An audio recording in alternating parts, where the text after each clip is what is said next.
Sejam bem-vindos ao podcast Saúde e Bem-Estar, o seu podcast para uma vida mais saudável com patrocínio do Estética Clube. Eu sou Fernanda Santana e toda semana a gente recebe um especialista trazendo informação de qualidade para você. Essa semana estamos recebendo a doutora Doralice Neta, médica pós-graduada em psiquiatria. Seja muito bem-vinda ao nosso podcast. Muito bom dia a todos. Muito obrigada pelo carinho do convite. É uma honra estar presente nesse podcast hoje. Doutora Doralice, eu queria começar sabendo da sua escolha pela psiquiatria. Então, eu escolho a psiquiatria a partir do momento que minha irmã adentra a saúde mental, ela é fonoaudióloga, e me serviu de espelho no meio. Antes de cursar, inclusive, medicina, eu fiz a graduação de serviço social e me inclinou para a psiquiatria para ver o indivíduo como um todo, não só do campo de vista biológico, mas pensando que ele é um ser biopsicossocial, cultural e histórico, né, complexo. Eu já entrei na medicina inclinada para a psiquiatria frente a tudo isso que eu expus agora. Doutora, e para quem não entende muito do que se trata a psiquiatria, o que em si seria a área da psiquiatria dentro da medicina? Psique significa mente, então é o estudo da mente, né? Não tem um exame ou um sinal patognomônico, que é um sinal que diz qual é a doença que a pessoa tem, né? Então, a psiquiatria ela é um campo da medicina em que ela vê a linha do tempo daquele indivíduo, a construção dele como um todo. Então, através da escuta, que é a nossa principal ferramenta de trabalho, a gente faz uma avaliação desse paciente.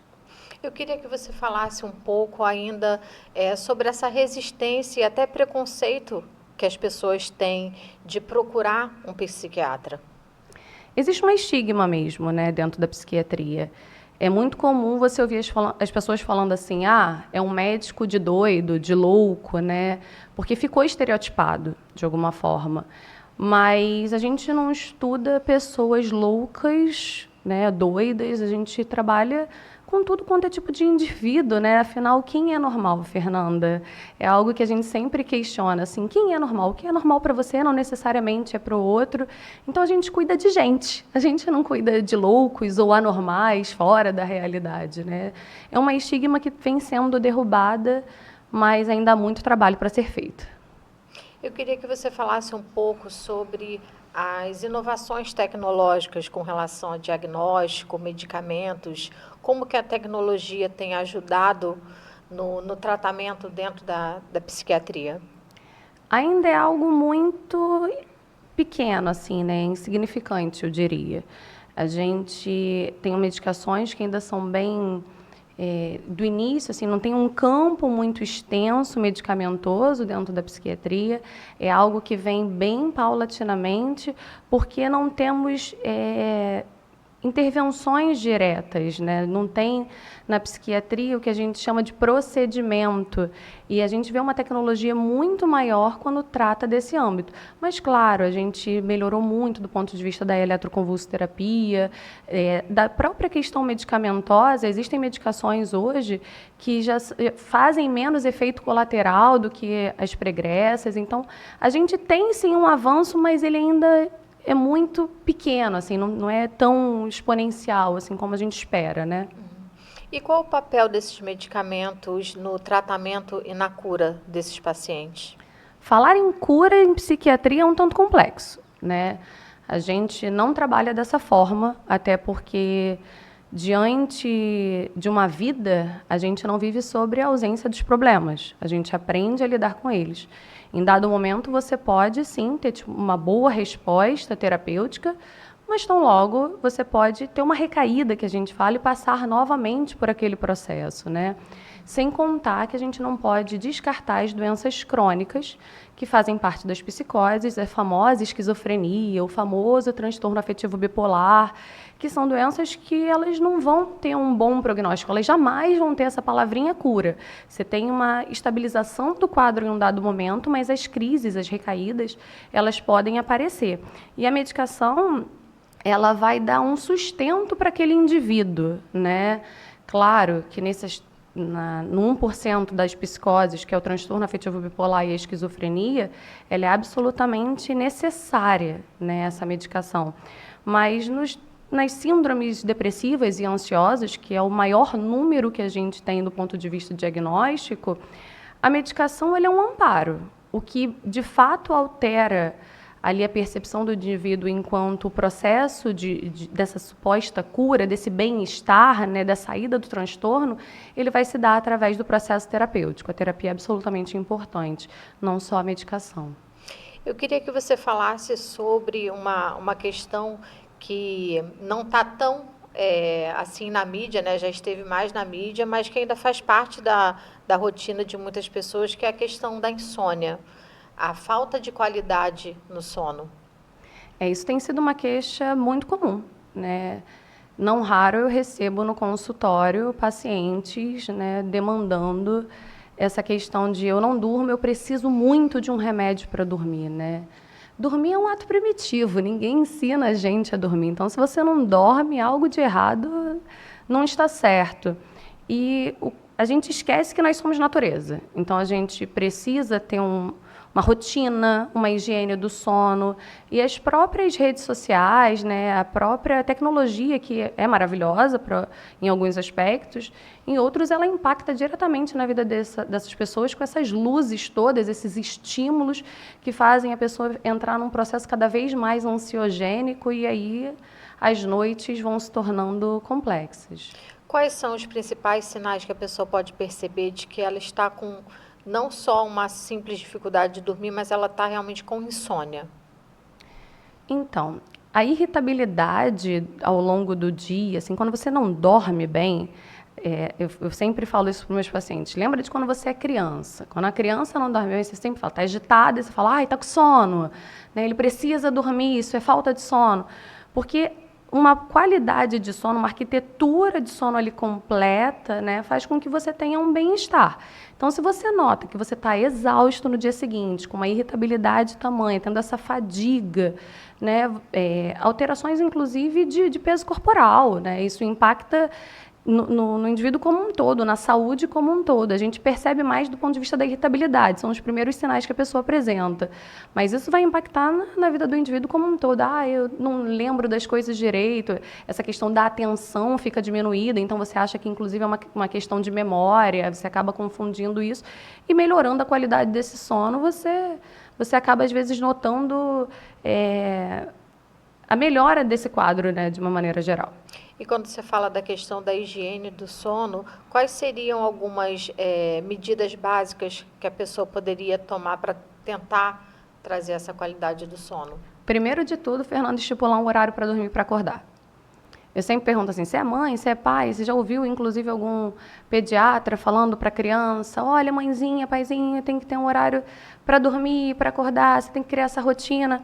Então, ter um horário para dormir e para acordar é absolutamente fundamental. Segundo, você diminuir os estímulos luminosos, televisão, não tem que ter televisão no quarto. O quarto foi feito para descansar, né? É gostoso assistir uma série, mas aquela luz azul ela vai impactar, inclusive, na sua produção de melatonina, que você produz naturalmente. As pessoas depois passam a comprar na farmácia. Produz melatonina naturalmente, sendo que ela precisa do escuro para poder ela estar, inclusive, em ação. Então, diminuir esses estímulos luminosos, ter um horário para dormir e para acordar, diminuir o volume de estimulantes, cafeína, energéticos, chocolate, tudo isso estimula. Já é um bom caminho para você começar a ter essa higiene do sono e melhorar essa qualidade aí no dormir. Quando a gente fala com relação a medicamentos para dormir, a gente escuta muito a questão da dependência, né? Da pessoa se tornar dependente. Qual é o limite seguro? Realmente existe uma dependência? A pessoa pode ficar viciada em medicamento para dormir? Qual é o limite seguro para a pessoa poder utilizar esse medicamento para dormir? É uma ótima pergunta que você me fez, Fernanda, até porque a gente ouve muitas pessoas falando dos famosos ZAN, né? A família do clonazepam, alprazolam, diazepam, que é uma família dos benzodiazepínicos, né? Uma classe dessa medicação que não é para dormir. não é indutora do sono. Ela acaba te dando um sono porque ela te relaxa, né, e você acaba dormindo com essa medicação. Mas não à toa é uma medicação tarja preta, né, num talonário especial azulzinho, para você ter esse controle. Tudo que é feito com um controle médico rigoroso, prescrito, a gente sabe, inclusive, quando iniciar a medicação, o porquê que se inicia a medicação, e faz o desmame dessa medicação. Ela é de uso pontual. Acontece que as pessoas usam de forma narcótica, porque um vizinho em dado momento deu, porque alguém que conhece toma, e aí essa pessoa acaba fazendo uso, se sente bem, porque ela de fato traz esse bem-estar, né? E aí ela passa ali a se tornar uma medicação de uso recorrente, sim. Causa dependência, né? E aí a pessoa fica viciada, mas é possível também fazer a retirada, o desmame dessa medicação. A gente tem diversas estratégias, né, da terapêutica para poder estar orientando esse paciente a fazer a troca dessa medicação, o desmame dessa medicação, porque ela vai impactar diretamente na vida dele. Inclusive, é uma medicação potencial para um quadro demencial em médio e longo prazo. A gente teve na mídia há pouco tempo até aquela medicação que a pessoa tomava e fazia um monte de coisa e depois não lembrava com relação a isso. Realmente essa medicação causava esse efeito? Sim, há muitas evidências de que é uma medicação que se chama Zolpidem, então logo a indústria farmacêutica, que é, né, arquibilionária, criou a exopiclona, né? É uma medicação que previamente era prescrita em receita de controle especial branca, e a Anvisa decretou, acho que, se não me engano, no mês de agosto do ano passado, que ela se tornaria medicação de controle especial, sendo em receita azul também, tarja preta, por conta de todas essas evidências que se mostraram de que ela impactava diretamente na vida do indivíduo, né? É real isso. Eu queria que você falasse um pouco sobre quais os principais quadros que você recebe no consultório com relação a... Tem tido muita depressão, muita ansiedade ou ainda quadros de doenças como esquizofrenia, bipolaridade? A esquizofrenia, né, e o transtorno afetivo bipolar, eles fazem parte do 1% ali, né? Então, as pessoas acham que é muito, né, mas é a cereja do bolo, inclusive, da psiquiatria, o que a gente gosta muito de pegar, as psicoses a gente gosta muito de pegar. Mas nós somos o país mais ansioso e, consequentemente, também mais depressivo, porque a depressão e a ansiedade, elas andam juntinhas, né? Do mundo, né? Então, você para analisar isso, é bem complexo.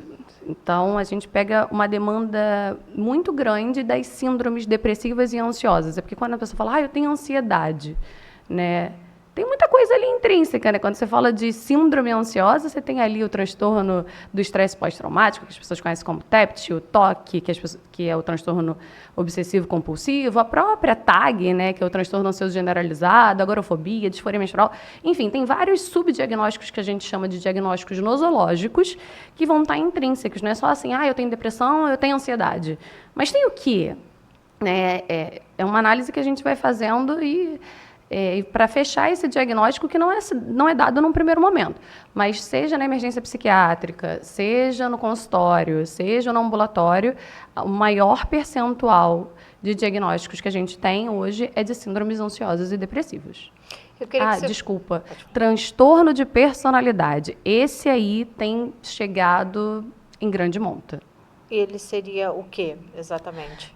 Todos nós temos traços das personalidades, né? Seja narcisa, seja antissocial, seja emocionalmente instável, que as pessoas conhecem como borderline, né? Mas o problema é quando se torna transtorno. Transtorno é tudo aquilo que impacta na vida do indivíduo. E aí a gente tem tido muita demanda do transtorno emocionalmente instável. Ele chega em grande monta, sobretudo na emergência, nos consultórios, porque são aquelas pessoas com vazio crônico, da automutilação, com tentativas diversas de autoextermínio. Então, a gente tem visto isso de uma forma bem exponencial, assim.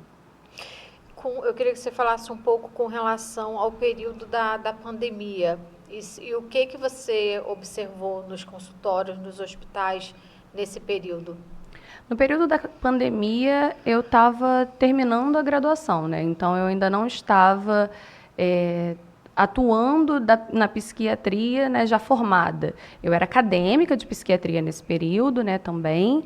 E, nossa, assim, falar disso é reviver esse momento e chega a arrepiar mesmo, porque foi um momento de muita dor, né? Assim, perdas enormes, né, em grande número, né, você fica assustado com aqueles números, o desespero da pessoa, de uma desesperança mesmo do que viria, né, e a desesperança impacta diretamente na vida do indivíduo, né, leva uma tristeza, um quadro bem nihilista, assim, de vazio, né, e de que nada vai dar certo.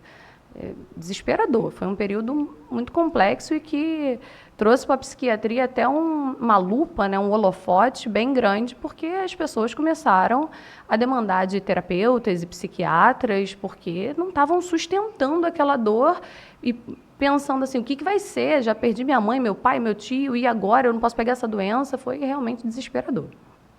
E como que funciona o trabalho em conjunto entre o psiquiatra e o psicólogo? A gente não anda sozinha, não. A gente depende muito dos psicólogos, né? Quando a gente fala de psicologia, existem várias linhas de abordagem, né? Que as mais conhecidas são a terapia cognitivo-comportamental, que é o TCC, né? A psicanálise. Dentro de psicanálise tem várias subabordagens, mas a gente não tem como andar de modo vazio, porque é como eu havia lhe dito previamente, a medicação ela vai ter sua ação. Ela vai agir lá no neurotransmissor, qual seja ele que a gente acredita que seja necessário, ela vai inibir tal ação, ela vai ajudar nessa modulação comportamental de alguma maneira, mas o que altera de fato, o que vai remoldar e vai entrar naquelas feridas ali para saber a base do problema é o processo terapêutico, né? Até porque o psicólogo vai ver esse paciente semanalmente ou a cada 15 dias, ele tem um contato muito maior. Então, a gente não tem como trabalhar sozinha, não. É muita utopia pensar que o psiquiatra é detentor do saber e vai alterar tudo com um remédio e virar a chave naquele indivíduo. A gente depende do trabalho com os psicólogos e eu falo in love por essa galera que faz a diferença mesmo. Doutora, eu queria que você falasse um pouco sobre essa linha, esse desenvolvimento no tratamento dentro da psiquiatria, falando um pouco sobre o passado, né, a questão dos manicômios e como que hoje como essas pessoas eram tratadas ali e como hoje a sociedade trata e abraça e lida com esses pacientes. Falar disso me toma demais, Fernanda, porque é muito recente tudo, né? Se olhar para trás, é um passado muito recente, estava muito perto da gente. E esse modelo manicomial, de sanatório, ainda está nas pessoas, né? De pensar assim, tinha que botar em algum lugar, tinha que fazer alguma coisa, porque não dá conta de sustentar esse louco, né? Uma pessoa que estava disforme, assim, poderia dizer, com a sociedade, que não estava muito ali, ela era colocada era um depósito de pessoas, né? E nós temos a lei, né, 10.216, que é a lei da reforma psiquiátrica, que a gente luta muito com isso até hoje, né? Porque as pessoas de fato querem colocar um depósito de pessoas. E aí acabaram os manicômios, acabaram os sanatórios, porque viram que aquilo ali era desumano, né? As pessoas morriam umas sobre as outras tentando. O que aconteceu ali em Barbacena, por exemplo, que a gente tem visto, né, muitos vídeos, inclusive na rede, abordando esse tema. Nós temos o livro O Holocausto Brasileiro, que fala dessa temática. O que aconteceu em Barbacena era só um exemplo do que estava acontecendo no Brasil, né? Terror, triste demais. E conforme acabam os manicômios, cria-se outros modelos, né? A gente chama de RAPS, né? Que é uma rede de atenção psicossocial, onde vão ter os CAPSs, que é o Centro de Atenção Psicossocial, e aí vai ter o Infanto Juvenil, o de álcool e drogas, para uma demanda desses pacientes que também têm aspectos sociais para além da comorbidade psíquica. Nós vamos ter os ambulatórios de saúde mental, vamos ter as redes de emergência psiquiátrica que vão estar ali contendo essa crise para trazer o indivíduo para a sociedade, não simplesmente o colocando fora ali, dizendo assim, ó, você não serve para viver como todo mundo, né? Complexo, bem complexo, até porque não só iam as psicoses, né, para esses manicômios. Iam, por exemplo, mulheres em que o marido não achava que estava condizente, né, ou pessoas com retardo, ou crianças com outras síndromes. Então, era bem cruel esse processo. Você acredita que outras pessoas com outras patologias também estavam indo para esses manicômios, como você falou, por exemplo, hoje em dia, uma pessoa com depressão, usuários de drogas, essas pessoas todas acabavam sendo direcionadas para esses manicômios? Com certeza, assim, não só acredito, como há relatos que comprovam que isso acontecia, né? Tinha um trem que ia para Barbacena levando uma galera, né? Eram realmente depósitos de pessoas, não sabia quem estava entrando ali de fato. A pessoa perdia seu lenço, seu documento, sua identidade, o seu ser.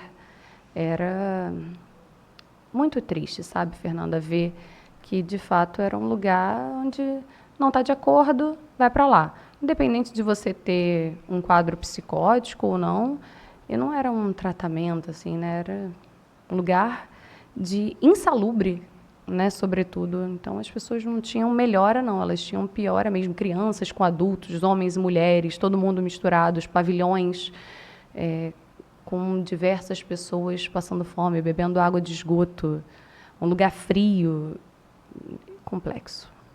Você acredita que essa realidade dos manicômios serviu para estigmatizar, serviu para a sociedade, como não convivia, como a sociedade achava que estava se livrando do problema e não vivia, não convivia em sociedade? Você acha que isso contribuiu para o estigma e o preconceito que as pessoas têm ainda hoje?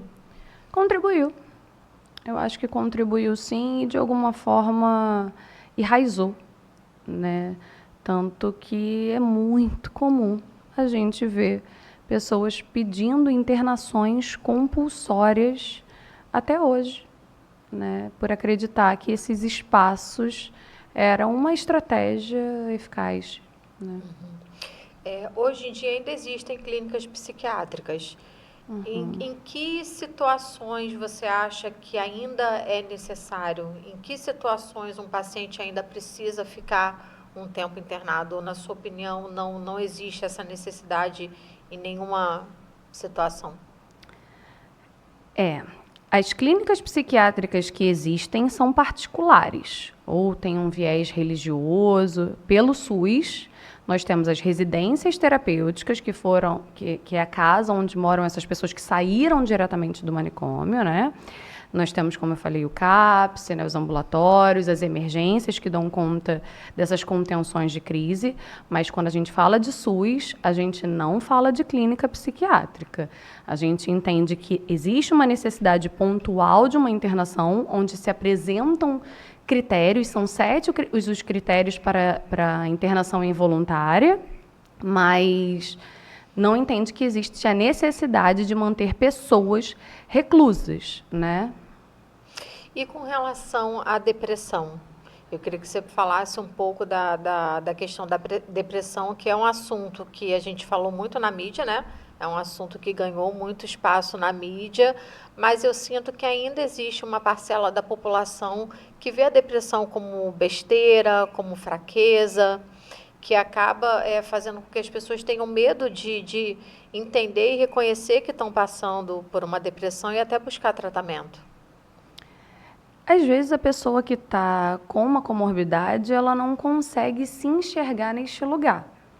É às vezes necessário que o amparo de familiares, né, de pessoas próximas, se dê para que essa pessoa comece a ter esse juízo crítico de que está adoecida e que precisa de uma ajuda. É um processo. A gente também precisa pontuar que tristeza existe. Nem tudo é depressão. Você pode estar triste, sim, né? Você pode passar por diversas questões da sua vida pessoal, de aspectos da sua vida pessoal que vão te deixar triste, não necessariamente deprimido, né? E também a gente tem muito aquela visão de uma depressão clássica, sabe, Fernanda, de que o indivíduo não toma banho, não se alimenta, não sai da cama.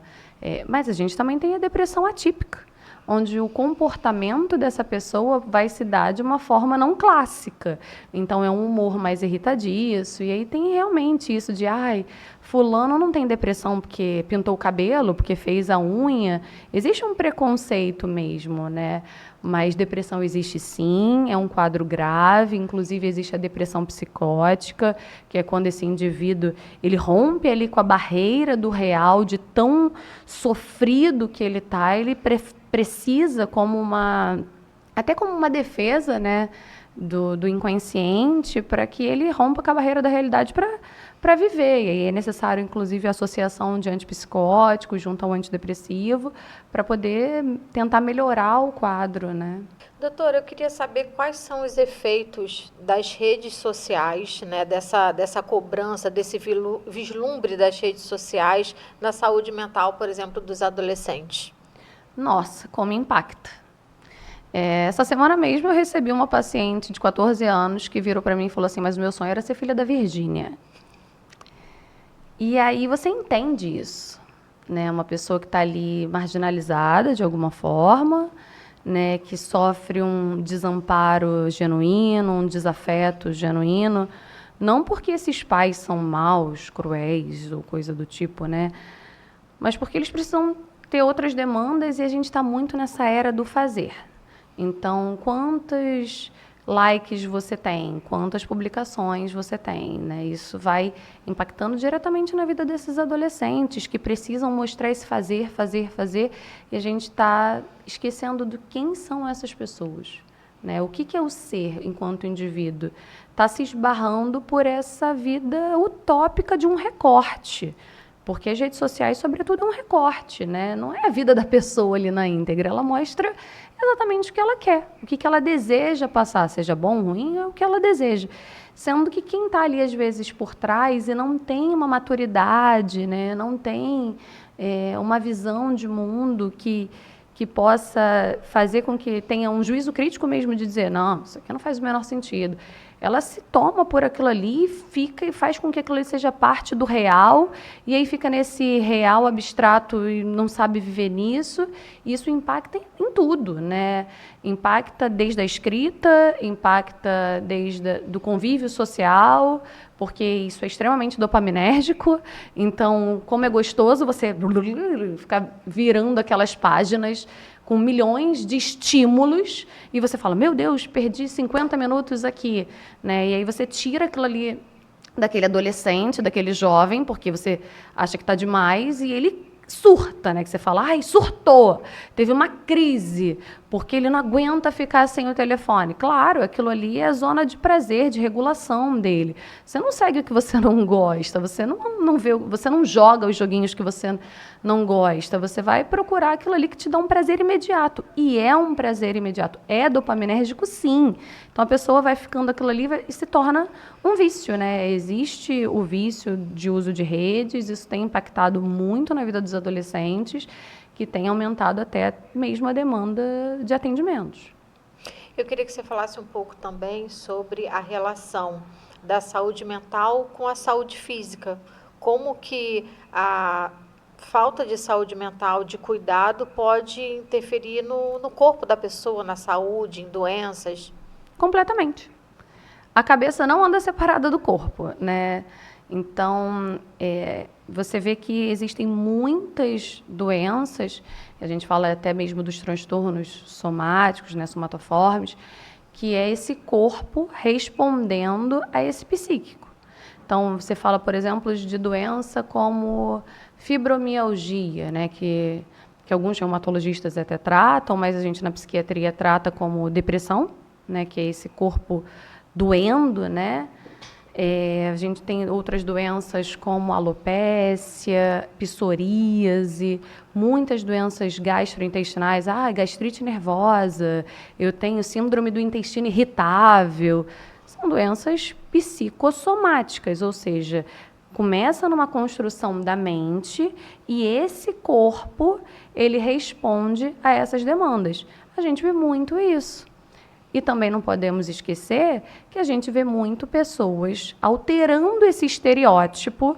Então, vou fazer tantas plásticas, eu vou fazer abdominoplastia, eu vou fazer uma harmonização facial, que tem tido demais, né? Porque eu preciso mudar o meu ser externo para tentar modular o meu ser interno. Não anda separado o corpo da mente. A gente precisa cuidar dos dois, porque você cuidando da sua cachola, você automaticamente também cuida do seu corpinho. E você observa nos homens uma certa dificuldade em buscar tratamento, em cuidar das emoções? Existe realmente esse tabu maior ou você acha que os homens estão se permitindo mais tratar a saúde mental? Tem essa resistência. Isso é fato. É cultural. Se você olhar para o número de pacientes que eu atendo, em sua grande maioria, são mulheres, né? Eu conto nos dedos o número de homens que eu atendo e que geralmente quando vem é porque eles já tinham passado por diversos médicos, outros, né? Vai no cardiologista, faz todos os exames, vai no gastro, vai no uro, vai não sei quem. Até chegar no psiquiatra é um problema. E muitos, inclusive, têm vergonha de falar no serviço que faz tratamento, acompanhamento com a psiquiatria, ou mesmo dentro da própria casa, com a própria família, porque é como se fosse um sinal de vulnerabilidade, de fragilidade. E aí isso acaba impactando nesse lugar macho, hétero, top, homem, forte, enfim. E aí, realmente, a gente nota que existe essa resistência no público masculino. E você acha de que forma que a sociedade, que os pais podem mudar um pouco isso? O que você acha que eles podem passar para os filhos, para que os filhos não tenham essa restrição, esses filhos possam se sentir seguros de, em algum momento na vida, precisando buscar esse tratamento? Eu acho que diálogo é tudo, sabe, Fernanda? Então, pessoas doentes acabam gerando pessoas doentes. Né? Aquela história de que pessoas feridas ferem pessoas, né? Que somos primitivos, então é como um animal acuado, ele vai agir dessa forma. Então, geralmente, os pais, por sua vez, também demandam desse cuidado. Trazer isso para os filhos, é claro que cada idade vai ter um alcance, né? É a forma como você vai trazer isso, até mesmo você pode pedir orientação de quem está cuidando de ti para levar isso. Mas dizer para os filhos, papai, mamãe, estão precisando cuidar da cachola, às vezes a gente sente isso. Como é que você se sente? Perguntar para os filhos, como é que você está se sentindo? O que você sentiu com isso? Explica para o papai, explica para a mamãe. Dialogar, acolher. Que aí no futuro, se ele for demandar de alguma necessidade de buscar um psicoterapeuta ou mesmo chegar até a psiquiatria, ele de alguma forma fez essa psicoeducação em casa, né? De entender que ele pode, os sentimentos dele podem ser necessários ser vistos por outras pessoas, por outros profissionais. Ele vai ter esse lugar de acolhimento, sabe? Como que você vê o futuro da psiquiatria? Psiquiatria daqui a 10 anos? Vou ser otimista, tá? Eu acho que nós somos o futuro.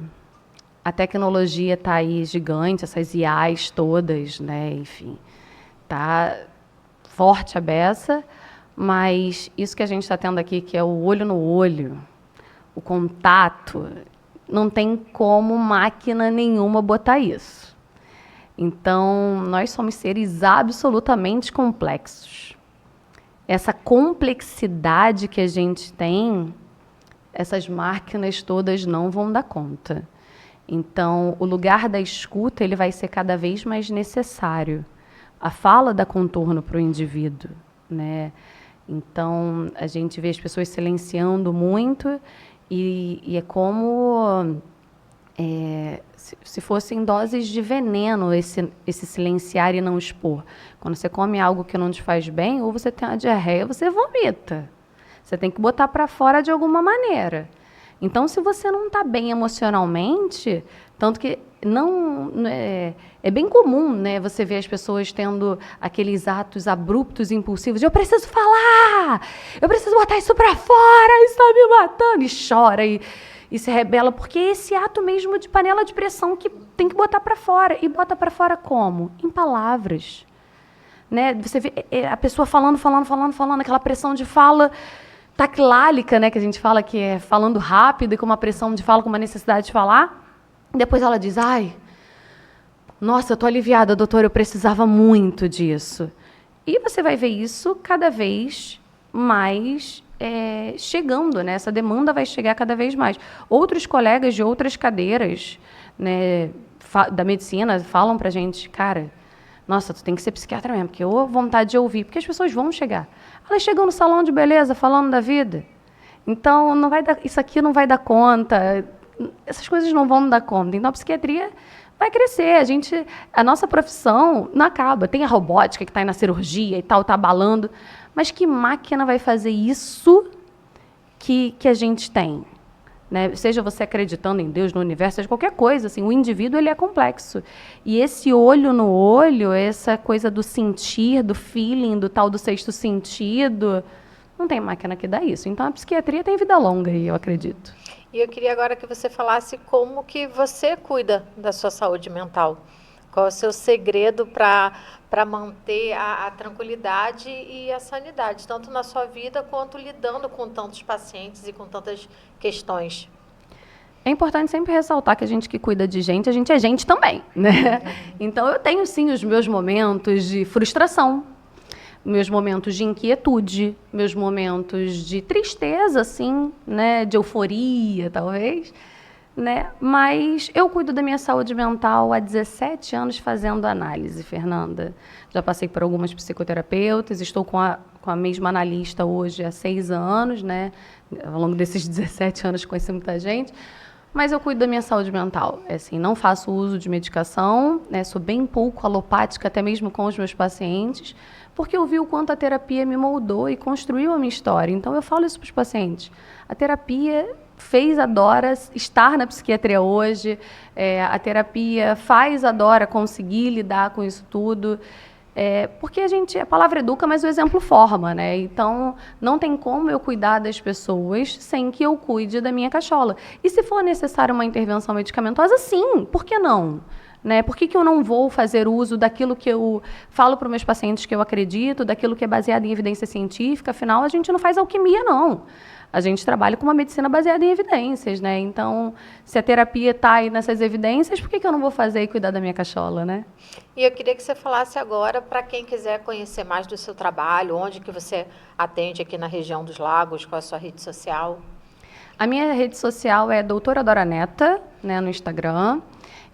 Aqui na região dos Lagos eu atendo em Araruama, na Clínica Marina Valadão, que é bem conhecida, né, super famosa. Também pelo SUS eu estou no PAN de Cabo Frio e atualmente eu estou na emergência psiquiátrica de Caxias, mas posso adiantar aqui para vocês que muitas portas estão se abrindo.